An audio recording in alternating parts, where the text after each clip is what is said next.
Hi. Hello everybody. Psalm 139 we've reviewed now in the last segment, the thoughts of David about God's omnipresence, which implies and gets explicit in teaching his omniscience as well. Mm-hmm. That is God everywhere, then if he's everywhere he knows everything, right? And he knows even the intimate thoughts of David. David can't get over this. He wonders at it, but it humbles him. Mm-hmm. But a God like this, who is omnipresent and omniscient, does not need big org. We made that point at the end of it too, that man's efforts only become significant when you realize that God is not available at all times to help us in every situation. Mm-hmm. So is this thought, is this idea original to David? Well, we made the point again that although it is more explicit in Psalm 139 than perhaps anywhere else in the Bible, it's more than implied in Genesis and Exodus. Mm-hmm. In the dealings of Moses and the writings of Moses, the narrative of the patriarchs, and then the narrative of the Exodus, just looking over what we've already done in our Genesis studies, starting with Genesis 3 verse 8, a verse in the New World Translation, here's the silver sword version of it, about the entrance of sin into the world. It says, later, after they had sinned, they heard the voice of Jehovah God as he was walking in the garden about the breezy part of the day, and the man and his wife hid from the face of Jehovah God among the trees of the garden. Do we notice that? Mm. Do we believe it when we're Jehovah's Witnesses? I think we don't believe it. We read it, but we don't believe it. So the teaching of Genesis, which normally Jehovah's Witnesses take quite literally, yeah, literal fruit, literal serpent. But you're trained not to take that literally. The God walking in the garden. Yeah, you believe paradise, this garden is to be restored, so you take it all quite face value, mm-hmm. except the parts about God. Yeah. So is this verse consistent with what we read later in Genesis? For instance, we read about Abram when he was still Abraham. Jehovah appeared to him, Genesis mm-hmm. 12. Yeah. And then in 17, Jehovah appeared to him again when he's still Abraham, and then in the next chapter, Jehovah appears to him again. And actually sits and talks and negotiates with him and has a meal at his hands, maybe has his feet washed. Do we take any of this literally? Well, yes, we do. We take all chunks of it literally. We take this as a literal account of what happened on earth, but we do not, for some reason, want to believe that this was Jehovah sitting, talking with him. We make a mental adjustment. We've been trained to think, well, it can't be God, so it must be a materialized angel. So mm-hmm. we just do that very automatically. Wherever it's inconvenient for it to say that, we just think, oh, well, that's what it means. But it doesn't say it in the text. We have a God who moves around like us. Mm-hmm. And we can't handle the thought that if God is there, then he's not somewhere else. That's the thought we default to seemingly, which is if God is there in front of me, he can't be somewhere else. Yeah. And that's, of course, not the God of the Old Testament or the God of the New. It's putting God on a human level. And it's giving him the same limits as we have.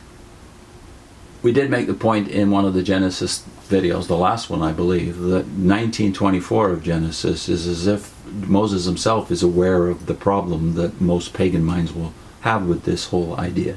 If Jehovah is there, in the pagan mind, he's there, and he's not there. For instance, there's gods of valleys and there's gods of mountains. Yeah, they had localized gods, so this is a new concept.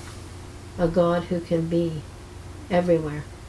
So it's as if Moses is saying, let me put a guard on what I've just said about God being in front of Moses, or rather in front of Abraham, and actually walking with Abraham down towards Sodom, eating with Abraham, negotiating with Abraham, and finally it says he went up from.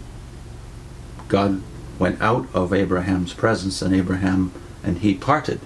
Mm-hmm. It's as if Moses is saying, in the way he writes 19 verse 24, that there's a problem here I can see and I'm going to head it off. And the problem is, if Jehovah's there, he's not in heaven, right?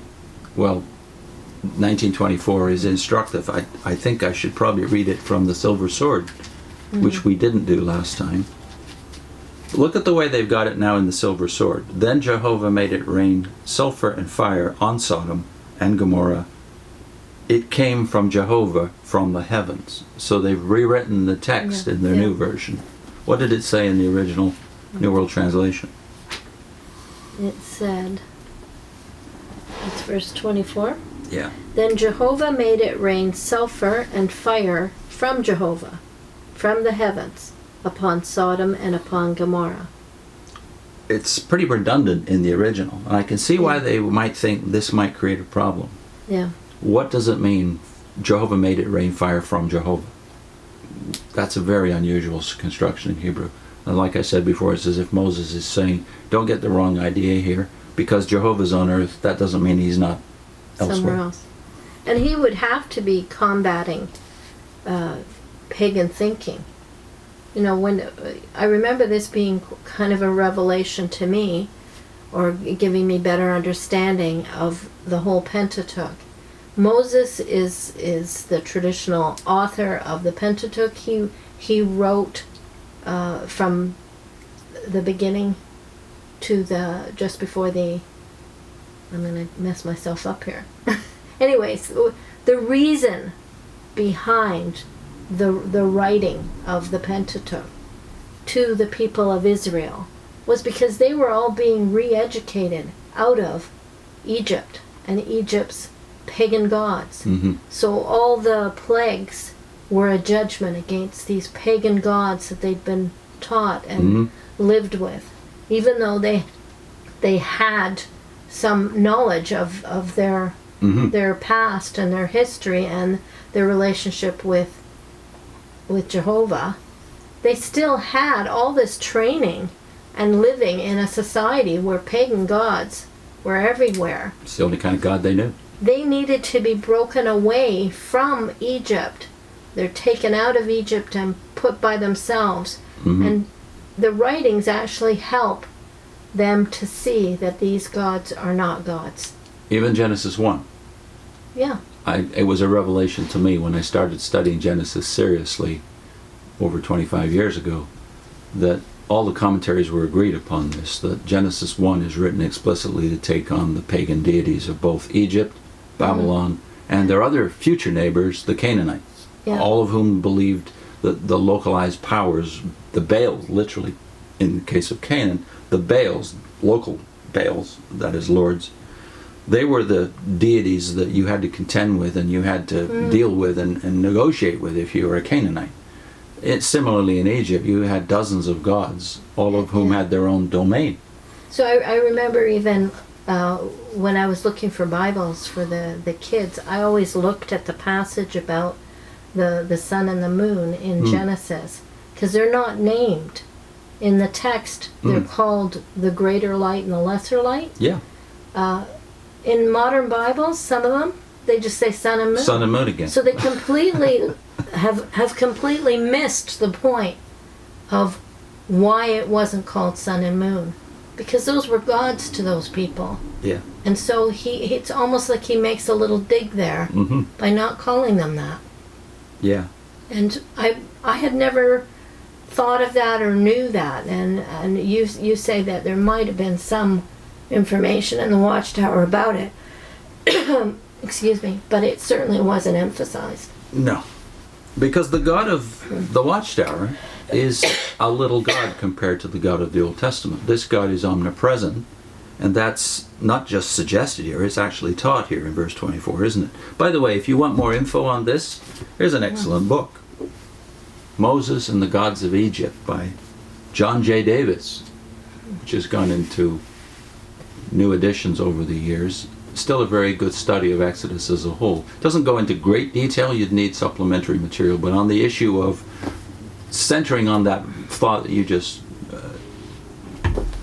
mentioned, that is that this was not just a judgment on Pharaoh, who himself was a god, God incarnate, but all their gods. But all the gods. If you want the reference for that, it's Exodus 12, verse 12, where it says that this judgment of the Exodus and the Passover that the blood had to be put over the door, was a judgment on all of the gods of Egypt as well as the people of Egypt.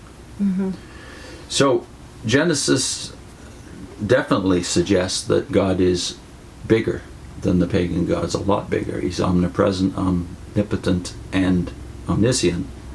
By the time you get to Exodus, you have to think through from the standpoint of this is all new to Moses. We don't know what Moses knew of his ancestral God. We know he knew about Israel, and we know he probably therefore knew much of their traditional story, their narrative. Mm-hmm. But how much he knew about the God of Israel, we don't know, because it looks like Israelites themselves had fallen into some kind of amalgam. And because he was in the palace and being trained in Egyptian wisdom, even less maybe than some of the others. Yeah. So if the Israelites, while they were in Egypt in slavery, were compromised and had started to amalgamate their deity with the pagan gods of Egypt, mm-hmm. just as they did when they got into Canaan later. Yeah. If this was happening, we don't know how much Moses would have known about Yahweh at this point, and probably none of the Bible, none of the Pentateuch was yet written.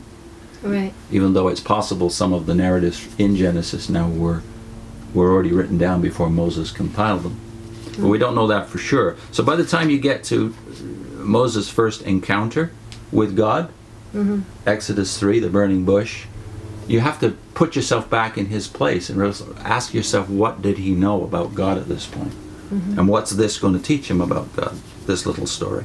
Mm-hmm. We have no analogy to it, right? Mm-hmm. It's not like that God did burning bushes all the time. There's none before, as far as we know, and none since. Right. So you go to Exodus 3, start at the beginning. If you're a Jehovah's Witness, you have to think this all through again, because you are familiar with Exodus 3, but of course it's the name portion. Right. But something came before the revelation of the name and what God said about himself.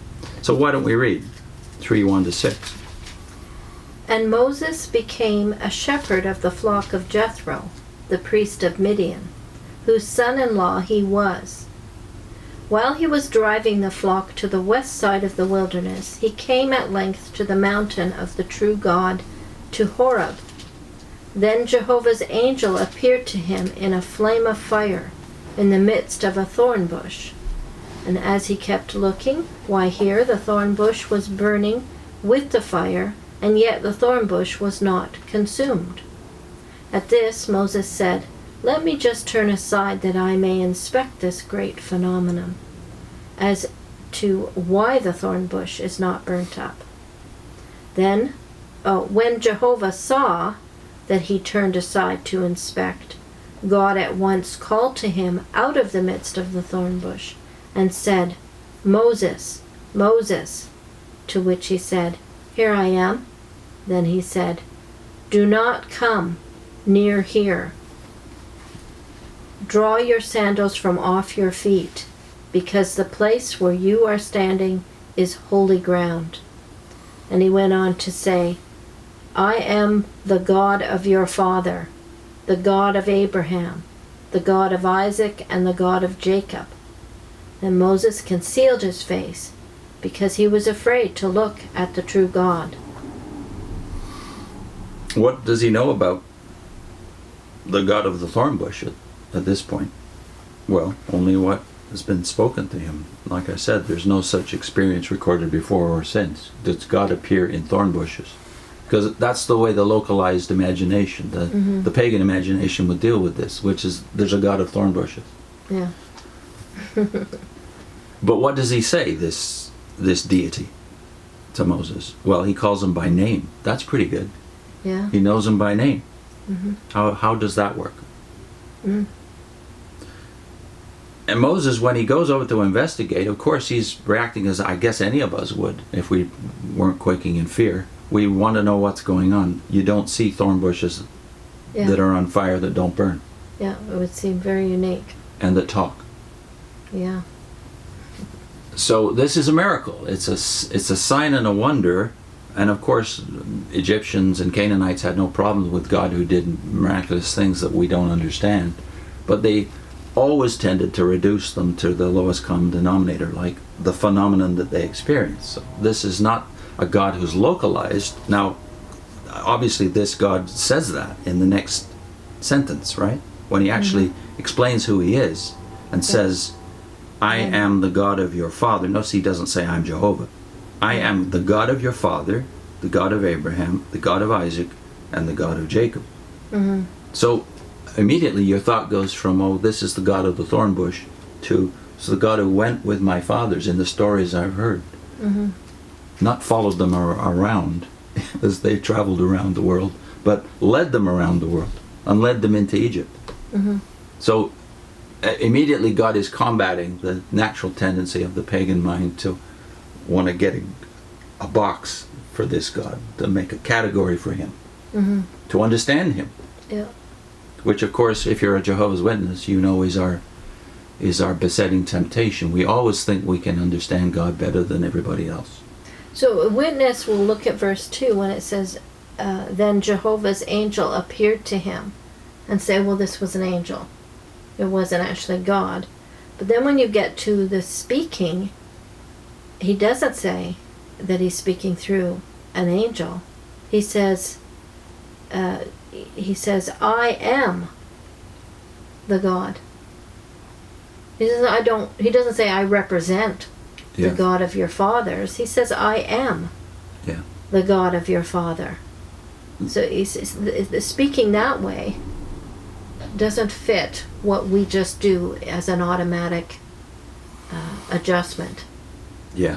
As a witness. No, we do what we do in Genesis 18 and make the adjustment an angel is there. Well, it doesn't say that. The text says not an angel of Jehovah, the angel. Yeah, so Now, the way it's translated here, you wouldn't notice that. In later generations, angels do take messages for God, and prophets, of course, take messages for God, but they don't speak in the first person. They say, thus saith the Jehovah, and quote him. Yeah. This angel, the angel of Jehovah, according to the way the rabbis understood this is Jehovah himself, but not Jehovah. Yeah, so they try and deal with the paradox in a different way. But I don't think we as witnesses ever try and understand the Hebrew mind. Like, how did the Hebrew think of this? What was his understanding? How did he deal with the paradoxes? Well, maybe I should unpack that paradox, which is not to say this is a logical inconsistency, which is what a witness will do with it, or a Muslim will do with it. It's not a logical inconsistency, because when you say something is Jehovah, are you saying it's all of Jehovah? The thorn bush is the being in the thorn bush is definitely speaking as Jehovah himself. But is it all of Jehovah? The pagan mind goes to that contrast. Because they want it contained in a location. Right. God. So in the prophets later, let's say Isaiah, who speaks continually of the arm of Jehovah has been revealed. Yeah. Is Isaiah trying to say that Jehovah is only present and only visible in this judgment? In other words, he's localized. That's exactly what Isaiah is not saying about God. If you read Isaiah 66, first two verses, where he makes the point that where is the temple that you can build for me? Well, God fills heaven and earth. How can you build a temple for him? Yet, is he personally present in the temple? Yeah. The text says yes. Yeah. It's not an angel. It's not an illusion. Jehovah is actually there and visible, appearing. But they recognize the magnitude of God, or the holiness of God, the greatness of God, that God is not to be contained. Yes, he can't be contained in a thorn bush, or in the Nile, or in the sun even, or the temple, or anything. Yeah, this is contrary to how we think as children. We think as adults, unfortunately, if we have this pagan imagination. This is technically what the theologians call a theophany. A theophany is literally an appearance of God. That's what the Greek words mean. A shining of God. And of course, here it's literal. The witnesses take it literally. There was a literal fire in a literal bush, but it's not literally Yahweh or Jehovah that's there, as usual. Yeah. So we'll go into the more familiar part of Exodus chapter 3, the revelation of the divine name and the complexities that are built into that in the next discussion.